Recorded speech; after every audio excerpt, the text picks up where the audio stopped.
Hey, everybody, it's Michael Martin. Happy Thursday. Thanks for being here. So, yesterday I started thinking, like, how did I screen my trades basically, right? Because I had access to data in that I was at a big wirehouse FCM, and I was able to look at and see enormous amounts of data. We couldn't really backtest per se, but I wasn't really short of anything that I needed to see. I had real time quotes across the American Stock Exchange, New York Stock Exchange, NASDAQ, and I had all the futures markets in real time. So I was able to take that data and put it into spreadsheets and kind of look at things. And again, this mattered a lot. I kind of still do it today, but it certainly was very, very important when I was just starting out because my capital was limited. So if I was going to, remember, if I was going to put on a trade, I'd have 25% of my account balance in a damn trade.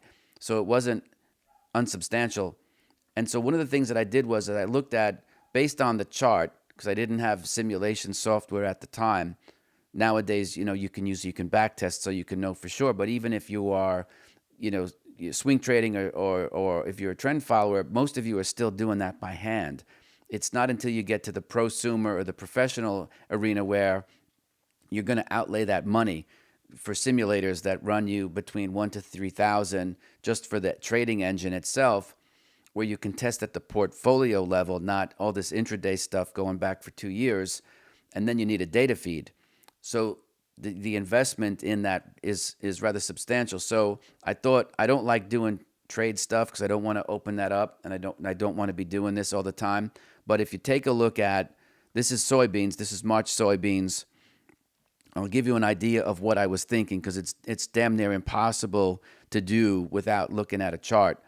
And so here we have this ochre yellowish line is the 20-day average true range. This is a 20-day simple moving average. And again, the candles are the March soybean futures. This is bar chart. I only use it because it's free and you can replicate this at home without a subscription. But thanks to bar chart for letting me use it. So you think about, okay, what could end up happening here? Forget reading the chart and chart patterns and this and that. We can all see support was in and around 13 to 1285-ish. There was a little support here. I don't know this swing low if this is support, but what you're looking at basically is the thing sold off after 13. The low here was 1201. And now we have the next, I don't want to say price target because it's not a target, but when you look at the chart, where could it go and face some support or resistance, right? Well, it looked like around 14, it topped off before it sold off. You notice all the mean reversion that happened here. It sold off here, so maybe it's going to bounce there before the trend continues. Again, you can simulate this with, say, Mechanica or Trading Recipes, for example, and really see for yourself. This is a 1-year daily chart. So then you say, okay, well, what can I make versus what can I lose? I have an ATR here of 20. This thing could rally and stay under 1250 and still be in a downtrend, right? So you do have mean reversion that could happen. Maybe not. Maybe it keeps going. That's the tricky part that you wouldn't know unless you simulated over thousands of instances. This is one of the benefits of backtesting. But since most of you aren't doing it, you're looking at charts, this is probably what you're thinking. So I'm kind of speaking to that audience. I know there's more scientific ways to do it. At the time that I started my career, I didn't have access to those tools. I did look at the data to try to figure out the trends on a spreadsheet, primarily Lotus 123, which was the prevailing spreadsheet of the day. So as a filter to kind of know, like, would this be a trade that I should get into or not? I would take a look and see, like, okay, let's just say that it did stop and hit, because I'm short, so this would actually be resistance, right?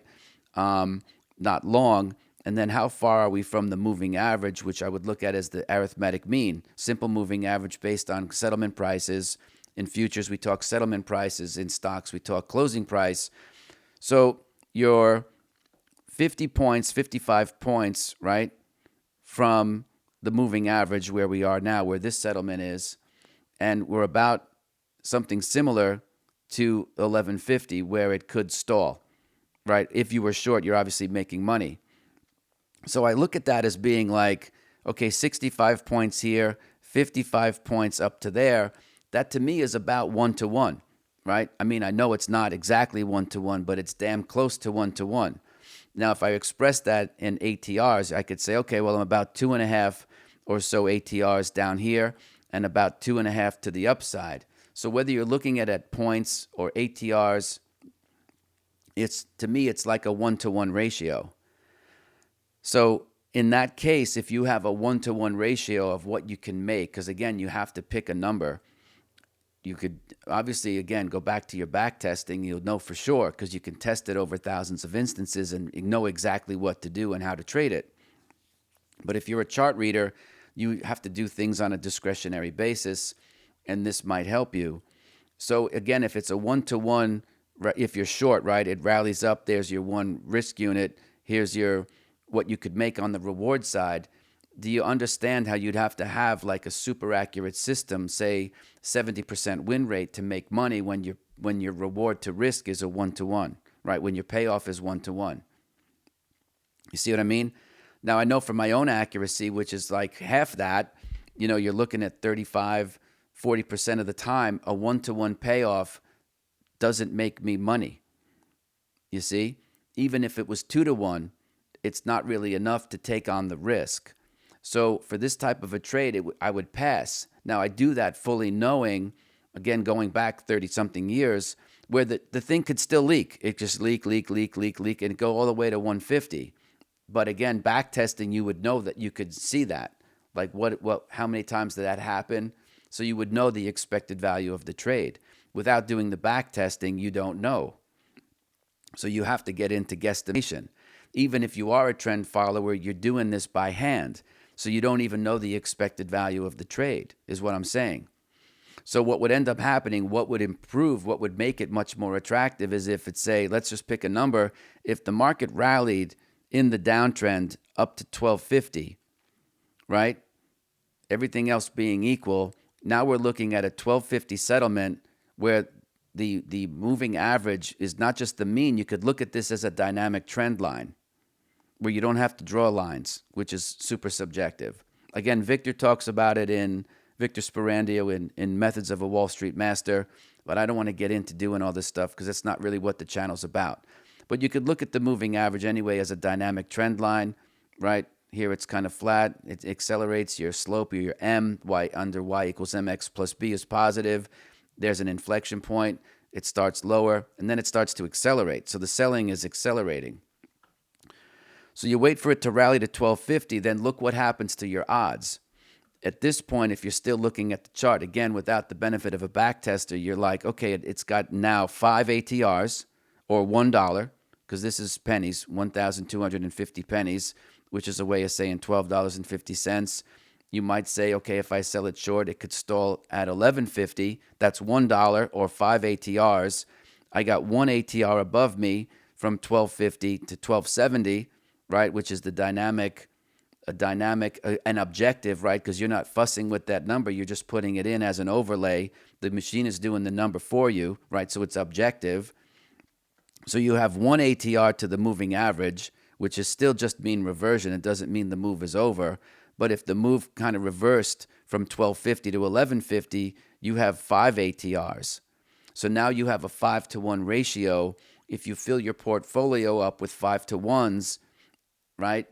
Now you can be right only 1/3 of the time, and you'd still make money if you look at the expected value of, say 30% winning, win times 5 minus 0.7 times 1, right? So again, back testing would give you much more clarity, but this is the kind of stuff that I would think about when I was saying, like, okay, trade selection. If my payoff is 1-to-1, I got to be super accurate. I don't know my ass from a hole in the ground right now, so talking about being accurate, I can't put this type of trade, even if I have an intuition that the market's going to sell off from 1213.5, which is where we are now. That's the 4 is over 8. So 1213.5, it could go straight to 1150, right? Because the trend in and of itself, like when you look at it, here's the trend, right? It starts here, it goes down, it kind of retests, fails, sells off, eventually breaks through, sells off more, retests, and then so it's going up and down in a downward manner. you don't know, if it's going to keep just leaking all the way or if it's going to rally up or not. I didn't have access to a back tester. We didn't have that as part of our deal at the desk, despite having real-time data, which I could export into a spreadsheet. So that's kind of what I did. This is exactly how I looked at trades, right? For the long and for the short of it, is to say, okay, what could I make? Knowing that I had to guess, knowing that I didn't want to use price targets, I had to say, okay, based on the chart, simply looking at support and resistance, what am I looking at here? Right? Because then it was like if it was 1-to-1, I passed on it. There was no trade. So anyway, folks, that's how I was thinking at the time. Again, different environment, different day and age, different cost structure. Remember, 4 ticks got you to 50 cents. Beans pretty much have traded the same since. The margin has changed, obviously, because the prices have gone up substantially. But that's kind of how like you would screen and filter the trades. Like, is that the way I described this recent trade is suboptimal? That would be if you wanted to see a picture of something that in my mind, being a discretionary chart reader at the time, was suboptimal. So that's what you might want to consider when you look at trades, is how can you screen them knowing that most trades are suboptimal. Now again, if you're broke and you don't have enough money, you have to be looking at trading these mini contracts where you have to force trades because they're the only instruments that you have enough money to put the margin down on. So that's why I advocate either adding money to your account or be promiscuous and start looking at other instruments, even if you can only afford to buy 20 stocks, because you're better off sticking to one type of setup that you can apply across many, many instruments. And in my opinion, you're better off holding things overnight over the weekend to really let your account grow. Your goal should be not to just grow your account, but to grow your account by doing as fewer transactions and as little work as possible. That's letting your money work for you. If you're doing it short term, you're working for your money, right? So you don't want to be in blue collar despair. You want it to be in white collar stuff. Anyway, this is a good example of what I was thinking at the time. And as I was looking at trades, like should this be on my radar for a particular trade? Not here. I would say, again, looking back and remembering what I can remember and wiping away the cobwebs, is wait for the thing to rally up to the 1250 mark so that the reward to risk ratio was asymmetric, right? This is what we talk about, is you want to have asymmetric opportunities, because even if your accuracy sucks, I'm pretty sure that if you had an accuracy of 1 in 5 or 20% winning percentage with 5-to-1 payout, you can still have a system with positive expected value. Does that make sense? So anyway, I hope that helps. It's more like look into yesteryear. The data and the resources I have now is almost, so much more far-reaching than what I had access to when I was, starting out. But I had to be street smart. I had to think about like, okay, what's in it for me for the risk that I'm willing to take? There has to be at least an opportunity. And that 1150 low isn't necessarily a price target, but it is a data point that I can observe that happened. It was a bona fide time and place. I think it was in late May, of obviously 23. But I hope that helps. It gives you some insight so that you could better screen. And then on your wish list, you have 3, 4, 5-to-1 style trades where even if your accuracy is horrible, you still can have positive expected value for that one particular setup. Anyway, please like and subscribe. Any comments? Again, I know this is not going through a simulator, which would give you the right strategy, but most of you don't have that. So it doesn't make sense to sit here and go through what you can do with a simulator that you can't afford or that you don't want to buy. It might be interesting, and I can certainly do it, but I don't know how that's going to really help you other than to kind of lift the hood on something and say, here's how the engine works. Might be a curiosity, but it's nothing that you could put to work because you need the expensive software as well as a subscription to the data feed because the exchanges own the data, and you'd need that too. So that's probably, a couple $100 a month. If anyone really wants to know about that, you could reach out to me. The two big professional style / prosumer engines that are really good are Mechanica, which was formerly known as Trading Recipes, and trading blocks, which are they're both Windows based, exe files.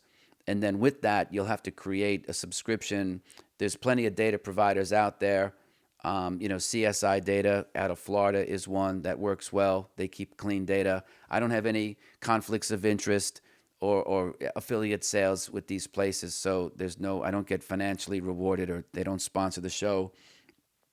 So there's no conflict of interest there.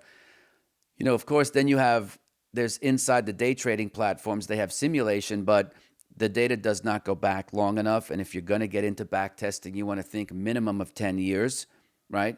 Because even at 10 years now, you're going back to 2013. That doesn't include the morass of emphasis on ass of '07, '08 with all that subprime stuff, right? So you really want to give yourself a long bit of history. 20 years is good because you'll see stuff, right? I mean, even if we go back 20 years now, that wouldn't include 9/11. And I'll say this before I shut up. You have to also remember that there's survivorship bias if you are going to get into backtesting, because most of the data providers are only going to include the stuff that's trading right now. So that means that if you wanted to see how your system would have done if you were going to look into takeover candidates and or companies that went bankrupt, you actually have to go get those names, that data that's been delisted, and add it back into the pool. All right, which is a little tricky to do, but you should be aware of that. So, for example, if you were into banks, like, wouldn't you like to know if your system would have gotten you long Lehman Brothers, like for the pullback traders out there, right? Or Bear Stearns, right? And in the same breath, what would have happened if you did have names like Bank of Boston that were takeovers, right? Or First Tennessee. So names that don't exist anymore that got acquired for other securities. Like, how would you have done if your system would have inadvertently got you involved in things that were takeover candidates, even if you didn't really know fundamentally what the hell that is or what the criteria are that acquiring companies look for? It can still show up in the volume, the historical volume, and the price. You might be able to see that type of behavior, right? Ivan Boesky, made a lot of money on all that, on takeovers and arbitrage and all that kind of stuff. So it's way beyond chart reading, but there's a whole world of trading out there that you might not know about that's available to you if you just started looking under other rocks, right? So hope you appreciate this. I don't anticipate doing more of these because I don't want to get into and turn the channel into a chart reading kind of channel. This channel is about mindset, emotional intelligence, and trader psychology. I do not plan on changing it before you start saying, please do more of these. I'm not.